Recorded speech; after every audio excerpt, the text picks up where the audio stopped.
लेचवर्थ garden city का शुमार London के खूबसूरत नवाही इलाकों में होता है। ये शहर सकाफती प्रोग्राम्स और फेस्टिवल्स के हवाले से अपना खास मकाम रखता है। इस खूबसूरत और सेहत अफजा कस्बे की सैर करवा रहे हैं सफदर बुखारी अपनी रिपोर्ट में।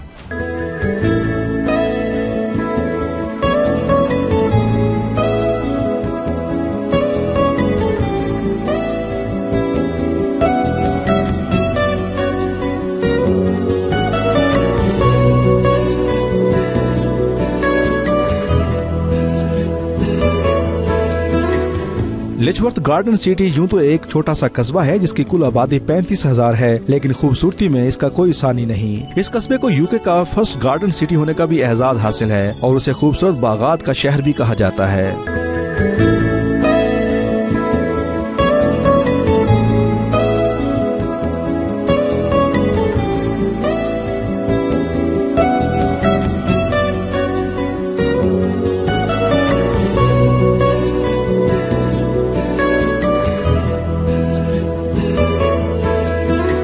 इसके साथ यूके का पहला राउंड अबाउट वाकया है जो कि 1909 में इसी टाउन में तामीर किया गया था। गर्मियों में आए रोज यहाँ नए नए इवेंट्स का इनेकाद किया जाता है, जहाँ इंग्लिश मलबूसात ज्वेलरी के साथ हलाल खाने के स्टॉल्स भी लगाए जाते हैं, जिससे मकामी आबादी बिलखसूस बच्चे बूढ़े औरतें खूब इंजॉय करते हैं। इस टाउन में ज्यादा इंग्लिश कम्युनिटी आबाद है और ये ल्यूटन से 9 मील साउथ वेस्ट के फासले पर वाकया है। Safdar Bukhari 92 news Luton.